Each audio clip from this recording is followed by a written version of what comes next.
The last survivor of the mountaineering disaster that killed 11 people has been rescued by helicopter from K2. Disaster struck during the descent of a steep gully known as the bottleneck. 11 climbers died on the world's second highest peak after an avalanche swept some climbers away and stranded others.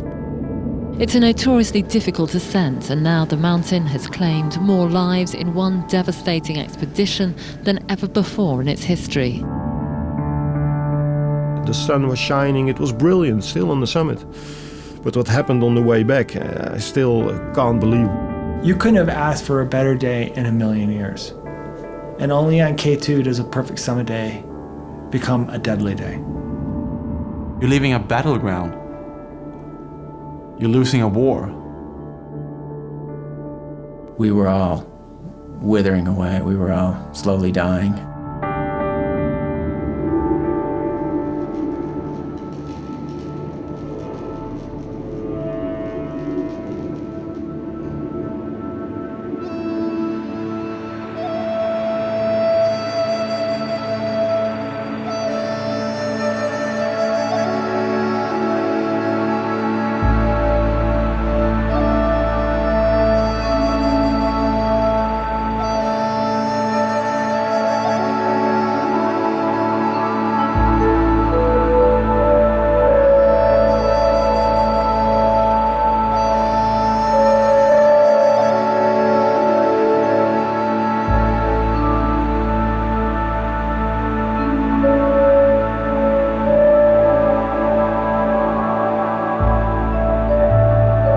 In June 2008, one of the teams heading for K2 was an international expedition consisting mainly of friends who had climbed together in the past. What expedition is this? It's K2 International Expedition. Yeah, who else is there from international? I am from Sweden. We are many from US. We are from Nepal, Australia. It's many countries.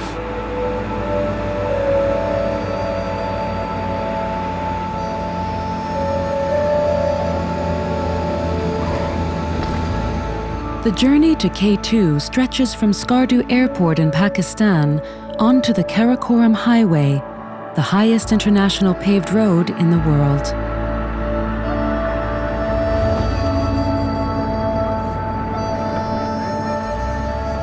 After many hours by jeep, the road ends in the town of Askol. From there, it is a long walk through deep valleys, narrow paths, and rocky hillsides.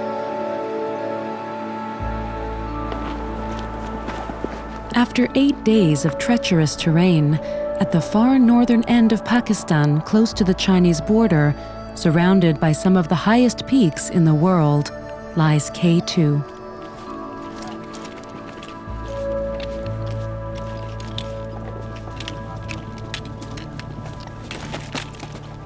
When I saw K2 for the first time, I don't think I've ever been so scared and happy at the same time looking at a mountain. It's this creepy feeling between wanting something and trying to run away from something. How's it look, Fred? Wow and shit. And holy son of a bitch.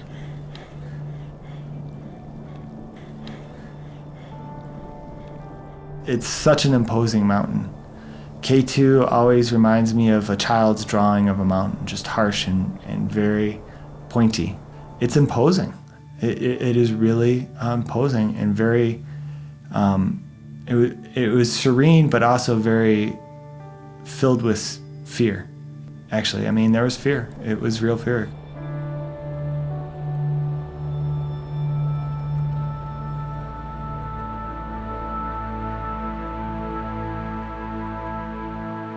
There are 6 main camps on the way to the K2 summit.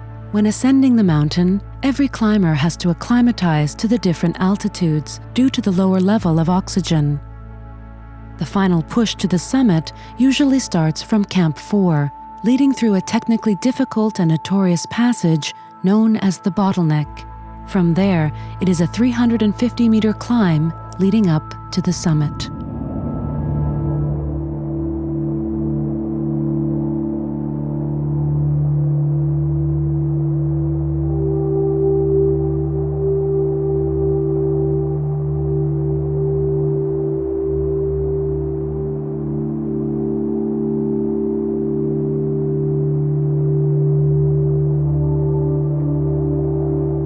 There's a simplicity of life that you have when you're climbing, and that simplicity of life is you're really focused on, the basics of life: food, shelter, clothing, warmth, in your environment, what's around you. Being able to put everything else out of your mind and not focus on the distractions that happen in everyday life.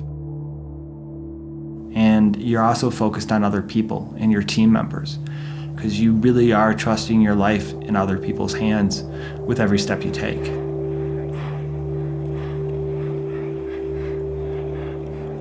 And the thing with climbing is, once you reach the top, once you reach this goal that you've planned for 6 months, 9 months, a year, you realize there's a bigger goal, which is to come down. At times, they're conflicting goals, because sometimes reaching the top means you might not come down. And so you got to weigh out which goal is more important to you. And so for me, I look at it as it's the epitome of goal setting and achievement. It's so stark and so clear and so absolute.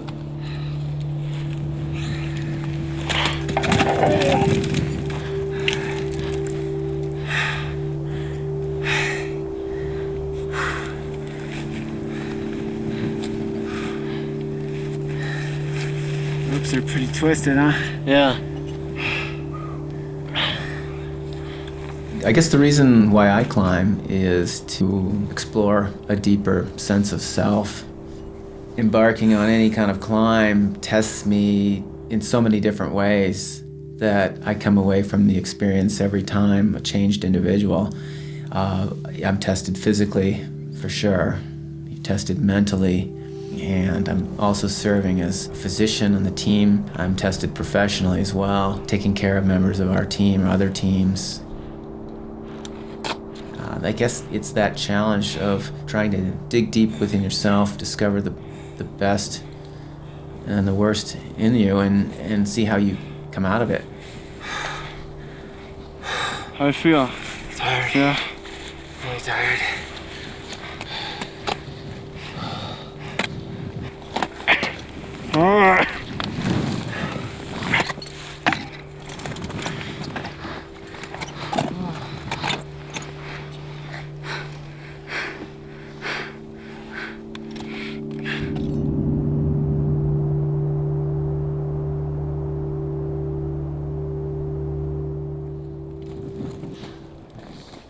Arriving at Camp 2, the expedition gets a taste of the notorious unpredictable weather systems on K2.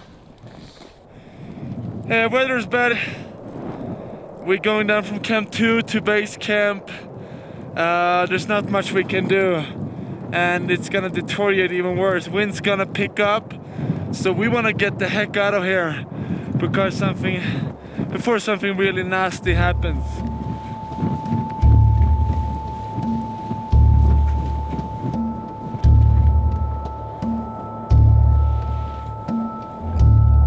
Everybody talks about the rapid weather change that occurs on K2, and that's pretty much what happened.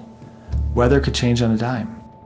There isn't a lot of long, good stretches of weather high up on the mountain, and it makes it that much more dangerous because your visibility isn't as high, and you can't see rock fall and you can't see ice fall, and if you're climbing in a whiteout.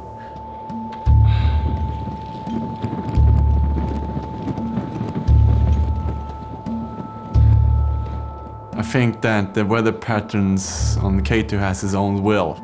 Often on high altitude there's hurricane wind, and climbing in those conditions can be fatal.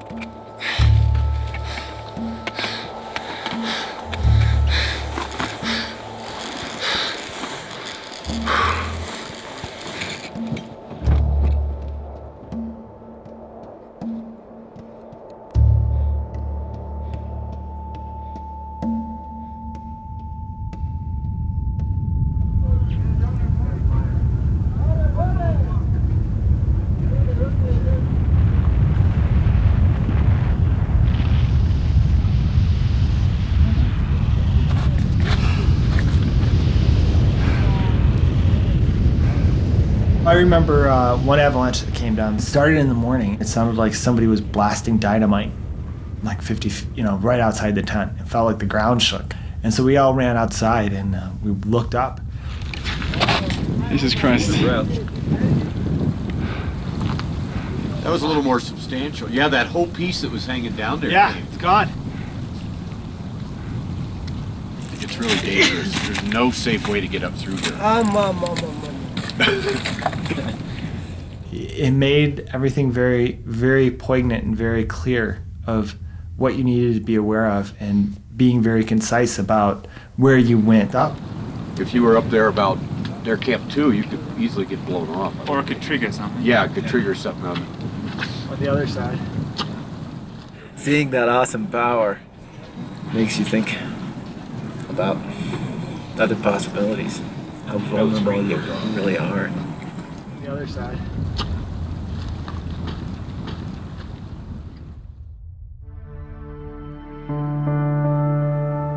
Close to the foot of K2 lies a memorial to those who have perished climbing the mountain. While acclimatizing to the higher altitude, the team went to pay their respects. It's only about an hour walk down from where our base camp was. And the Gilkey Memorial is a place that started when Art Gilkey died in 1953. After a heroic rescue carrying him down K2, he still died. And so they built a memorial.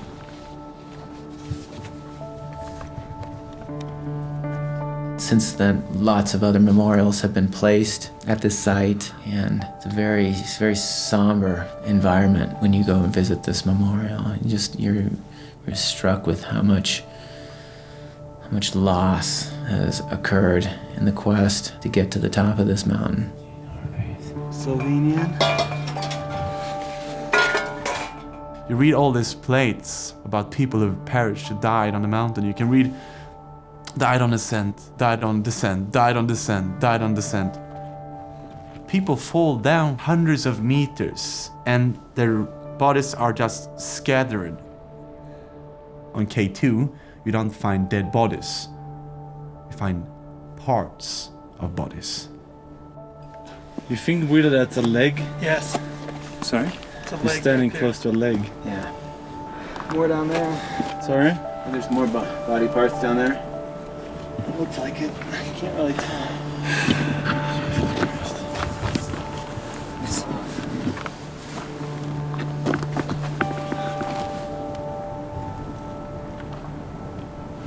So I'm sitting there and I'm staring out up at K2 going, this is where people are spending eternity looking out at their choice of climbing K2. It's a very grim reminder of what you're about to undertake.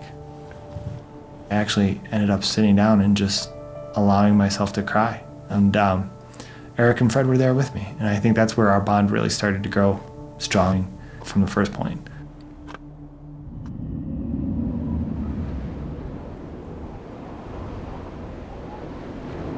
Wow. Yeah.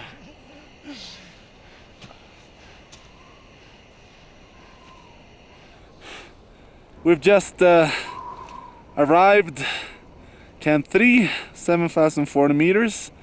It's a beautiful day, very warm, maybe too warm.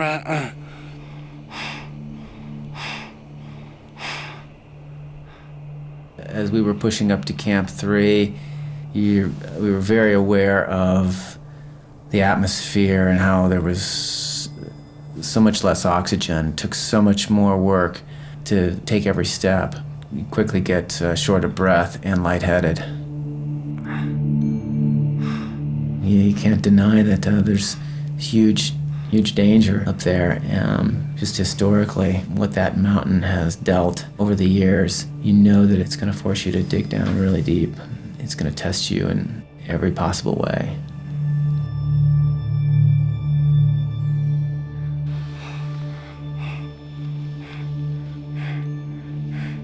In addition to Fredrik, Chris, and the others in the international team, there were a lot of other expeditions on the mountain this year. Among them were the married Norwegian couple, Rolf and Cecilia, who had attempted to reach the summit of K2 a couple of years before, without success. Back at K2 again, Rolf and Cecilia were now hoping to reach the summit together. All right. Fantastic job. Way to go. Fantastic job. Good job. finally here. Fantastic, eh? Such a relief. Buddy. Hey. It seems like it should be shorter, doesn't it? Yeah.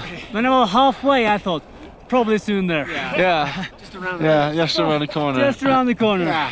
When you go up, your muscle tells you need to breathe or you have to stop. Exactly. But on the way down, it's so much easier and you don't breathe. That's true too. And at night, it's the same thing. You know, if you go up to a high camp, have a bad night, wake up with that kind of foggy headache. Yeah. You know, it's because you just haven't been breathing as much. Yeah, that's true. Yeah.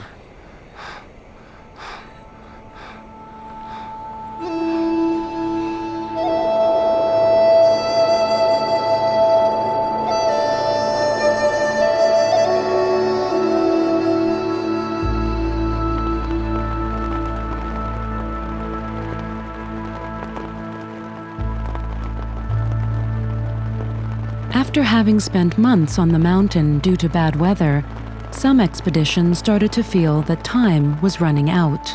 Good weather was expected in the coming days, which made it clear that a last summit push was at hand for many of the climbers.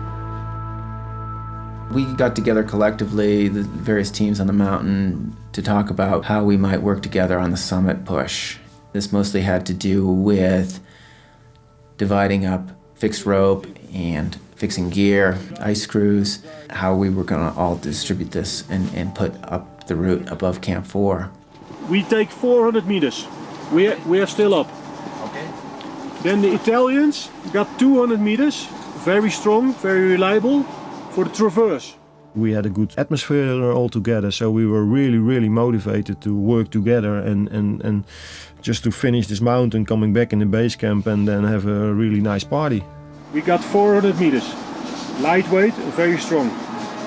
So when the Italians take 200 meters, you don't have to bring anything. 300 meter. Yes, 200 is the traverse. Okay. We were all becoming a little bit anxious about the weather and whether we would have enough time to summit. Some of the groups actually had been on the mountain 3 or 4 weeks longer than we had. They were getting pretty tapped out with their resources, their patience. So we all felt like this was our last best chance to get to the top. Then after we are working like a one team. Yeah? Good, yes. We are working like a one team. No Serbia, no Korean, no Dutch, no America. There is only one summit team from every group. Yes. Of course, as a human being, you think that if you are with more people, that it's more safe because you work together and you have less workload, you know, and it's, you know, more chances to get to the summit. But actually, you know, it's just a matter of, you know, foolish yourself, because the more people there are, the more difficult or the more danger it is climbing the mountain. More people than ever are going to be attempting the summit of K2 on a given day, and that could be a problem. What do you say? When so much money goes into an expedition to climb an 8,000-meter peak, the sponsors are ultimately seeking publicity. If there's tragedy involved, that captures headlines even more than if there's success. And you don't get famous for turning back on a big mountain. You know, headlines are made when you risk everything and lose everything, or when you risk everything and meet with success. The commercially driven aspect of mountaineering definitely played a role in K2.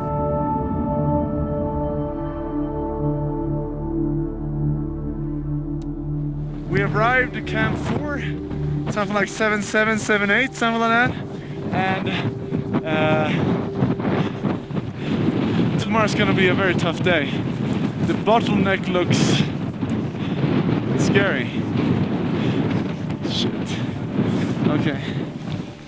We arrived at Camp 4 in the early afternoon. The sun was out, the winds were calm. The views over the Karakoram Range were absolutely stunning.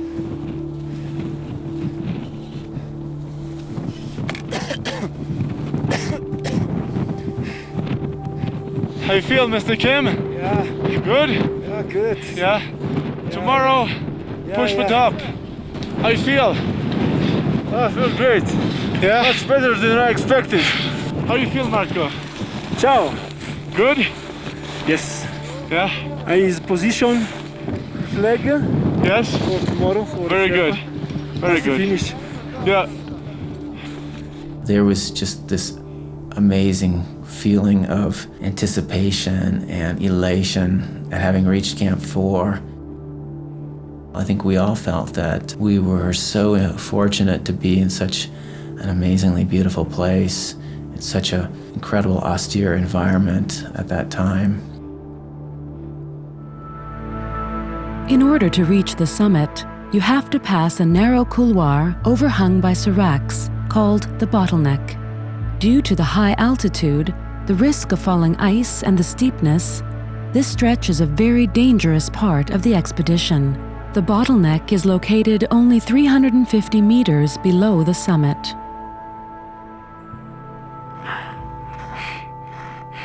On the morning of August 1st, 29 climbers started their push for the summit, and the so often unpredictable weather on K2 was for once on the same side as the expedition.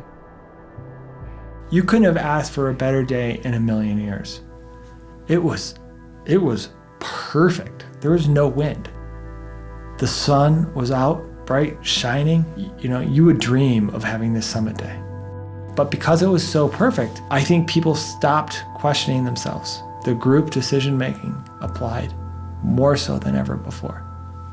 Of people were making the, well, you know what, it's a perfect day. Everybody's here. It's perfectly safe. What can go wrong? But despite the perfect weather conditions, everything was not right.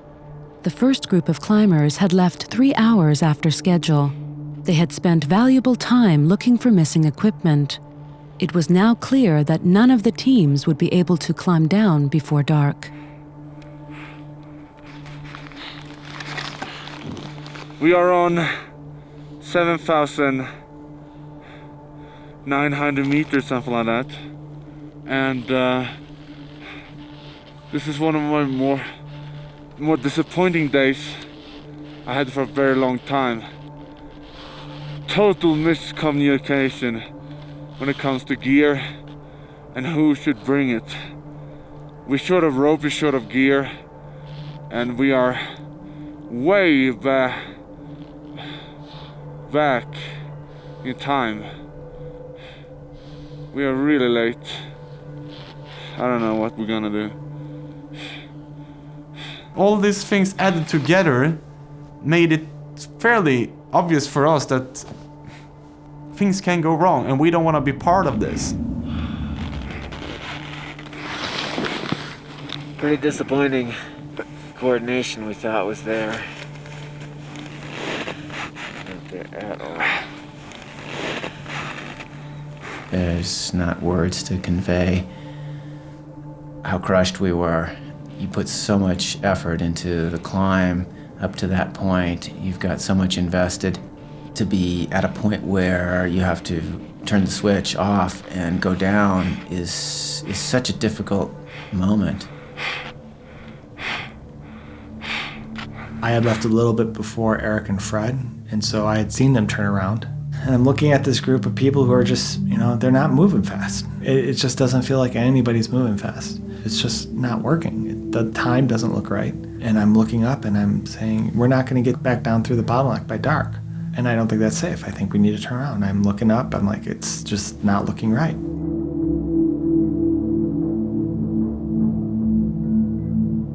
When I turned around, it felt horrible. It felt like I was making just the biggest mistake of my life. The slow pace of the climbers pushing for the summit was becoming a problem for everyone. There were a lot of inexperienced climbers, you know, and on the other hand, there were happily there were also a lot of experienced climbers, and the mix is not the biggest problem, but the quantity of climbers, you know, that is of course always a problem, because the longer the chain, you know, there is always one part in the chain who is exhausted or who makes a mistake or whatever. But at this altitude, Even highly experienced climbers can suffer. This was the case for Rolf Meyer from the Norwegian expedition. How are you? Good. But not a great day today. A hard day for me today. Yes. It was not a good day. You mean with a small accident or conditional? Oh, some personal condition. Yeah.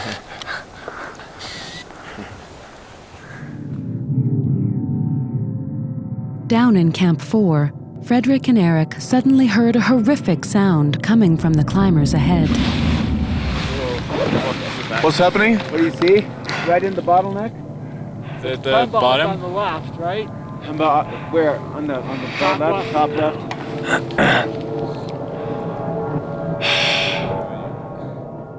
We just heard a scream, and we knew instantly that something really, really bad had happened.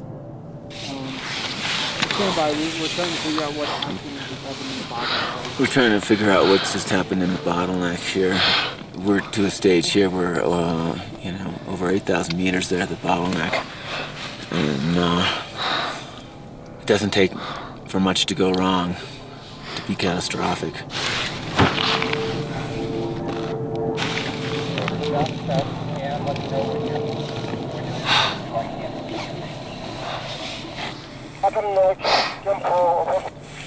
Okay, it's steering.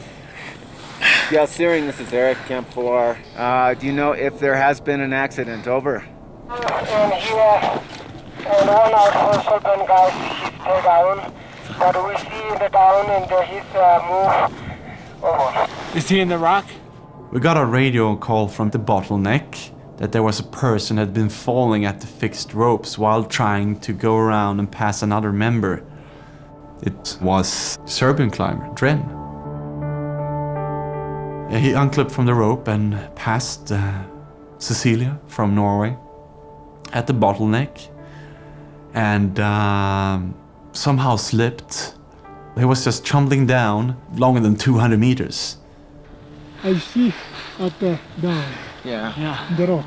Dren Medrick, when he was falling, he was just, 3 meters away from me. We were on the rope and everybody was just beneath me and some climbers above me. And he was just left of the rope, and I don't know what he was doing, but the time I heard a scream, I was looking and I saw that he just, he slipped and he was just tumbled over. And it was a really stupid moment because he was so close that you were thinking, oh, hey, give me a hand, and he was gone.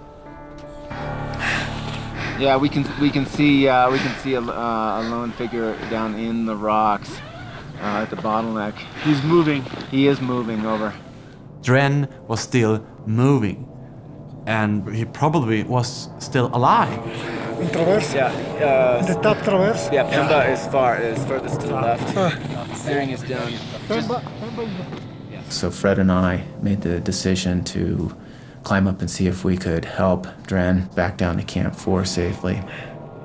The decision to try and bring him back down to Camp 4 is something that we have to deal with the consequences of that.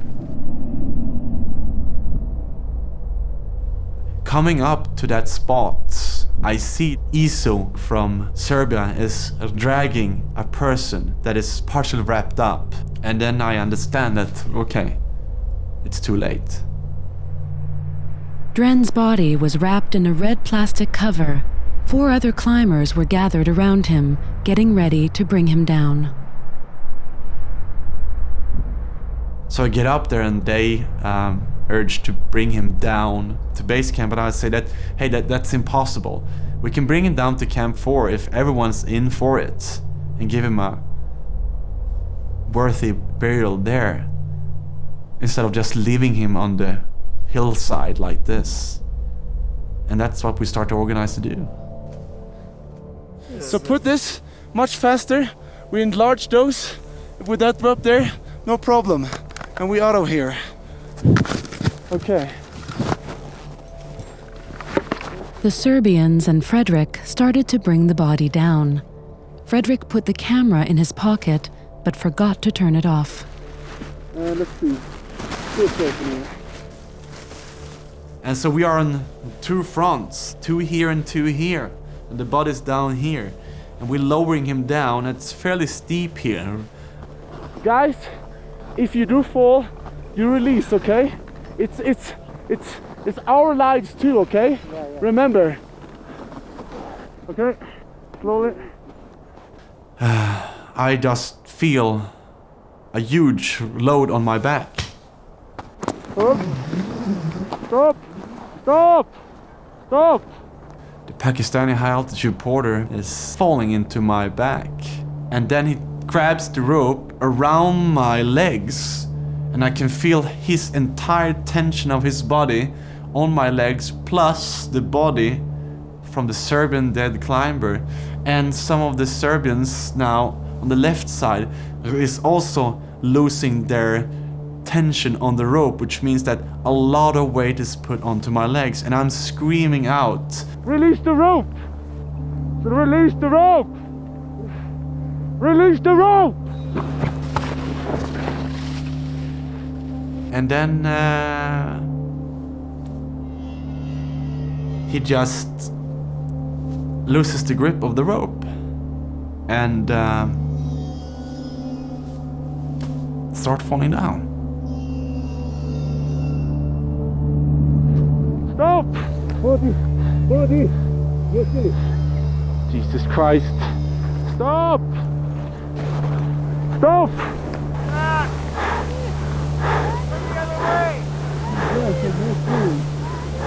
He passed probably within 10 meters of me. I think he was probably in some degree of shock, emotional shock, and also extremely exhausted. And those things might have contributed to him not being able to stop himself. What the hell is this? One guy died.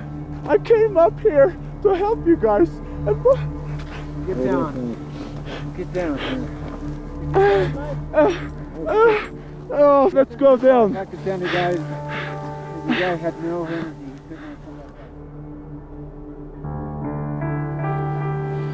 Despite the horrific events taking place beneath the bottleneck, Wilco and most of the other climbers decided to continue their push for the summit. We talked about it, what should we do? And then we said, yeah, listen, all the Serb climbers are going back, so, we can't, do anything anymore. You are that far on the mountain, that it's very hard to take the decision to going back because, this is K2 and you don't get a second chance. And, so we were thinking, if we reach the summit, just before darkness, we have a headlamp and all the ropes are there, we can make it. I look up and we still see this lineup of people going up across the traverse. And it's almost 3 o'clock. It's late. I can't believe they're still going up at this time of day. They're going to be summiting at nightfall, which they did.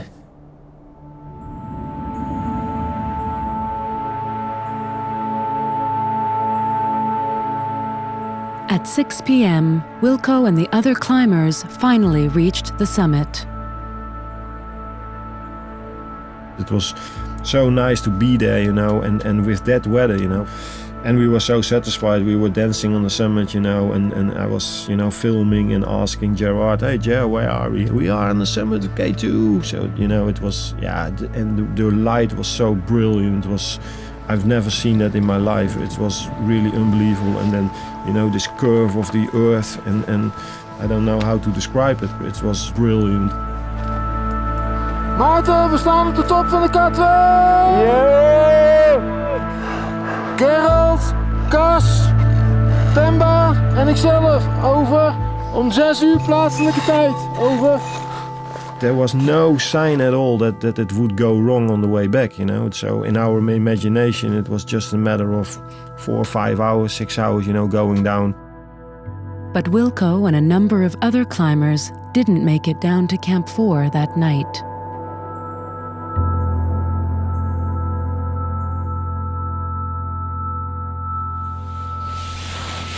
You know what time we'll get down here? Meeting. The following morning, Pemba, who had managed to climb down in the dark, said something that made the climbers in Camp 4 prepare for the worst. Yeah. When we descending from the bottleneck, then I just reached the cooler top section. Then there is nothing. No ice anchor, no rock anchor, no fixed line, nothing. When Pemba reached the bottleneck, he discovered that the rope had been completely cut off due to ice falls from the Serac. The first ice falls had caused several climbers to tumble to their deaths, including the Norwegian climber Rolf Bae.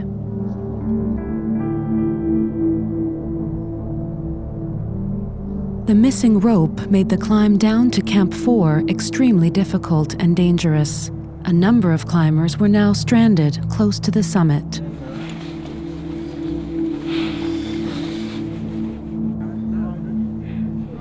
We had to make a decision about whether to stay and assist people coming down or whether to get ourselves off the mountain. And after 48 hours above 8,000 meters, we were all withering away. We were all slowly dying. We had only one bottle of oxygen, had no rope. Even with those things, trying to bring someone down above 8,000 meters is pretty much impossible.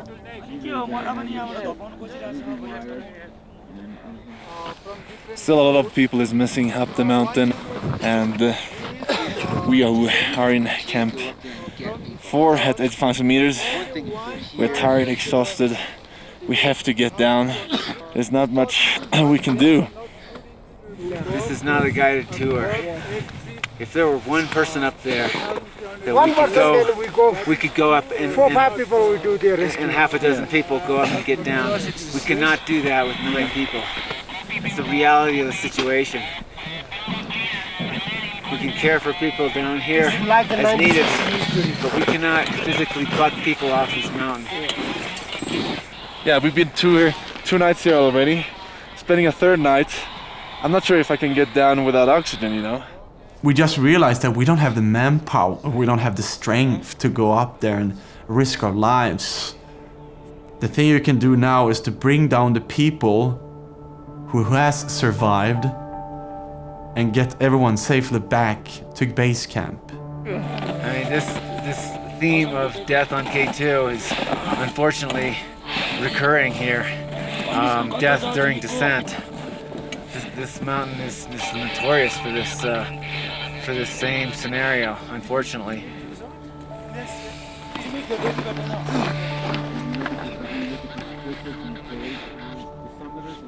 So we just rappel down the mountain, and it kind of it feels that you're leaving a battleground. You're losing a war. Friends is up there, we lost them, and there's nothing we can do now. It's too late.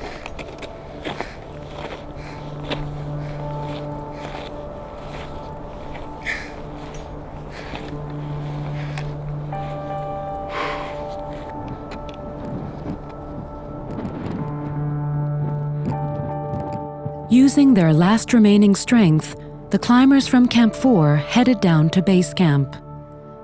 11 people had perished on the mountain, but Wilco and several other climbers were still above Camp 4, struggling for their lives.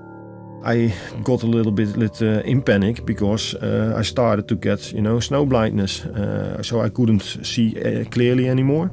So I said, "Listen, guys, I'm getting to get snowblind. I have to go down immediately." So that's what I did, and because the other guys they want to start looking for this rope, and I didn't have the time anymore. I just went down straight. We get a phone call from Holland saying Wilco's calling his wife. When people call their wives on a mountain after spending the night out, that's not a good sign. That's a giving up sign. That's I just want to hear my wife's voice one last time. When she was on the other side of the telephone line, she was actually very quiet because I was saying also quiet. Hey, listen, I'm lost. Don't know where I am, but I survived the bottleneck, and I think I can reach Camp 4, but they have to help me.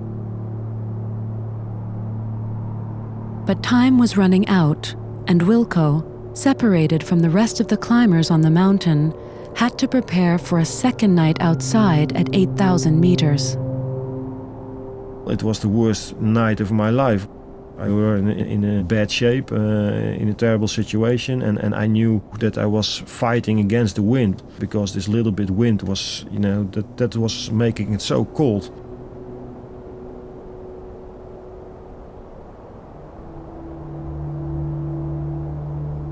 On August 3rd, Wilco was finally rescued. The water? Yeah, that'll work.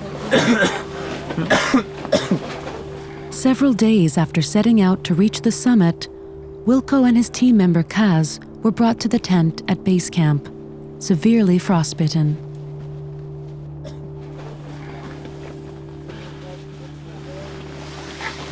I have to figure out where we slept. Yeah. And I think we slept still above 8,000 meters. You're shaking a little bit, so. Wilco here has more involvement with his toes, and Kaz over here has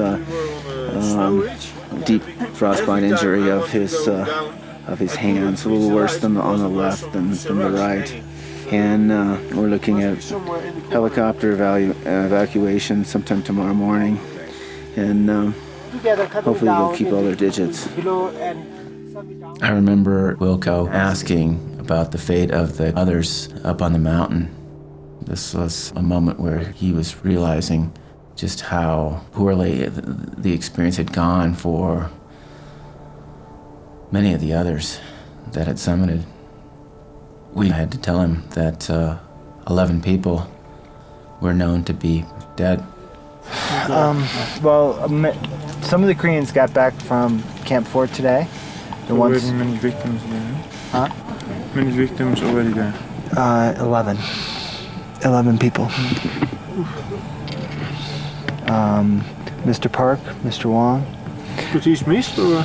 No, he's dead. Mr. Hugh, Rolf, Gerard.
After the rescues and after everything, and we're leaving base camp, I felt it was really important for me to go and say goodbye. So on the hike out, on the day we were walking out, I actually walked to the Gilkey Memorial. And I was there by myself, and there's 11 new names.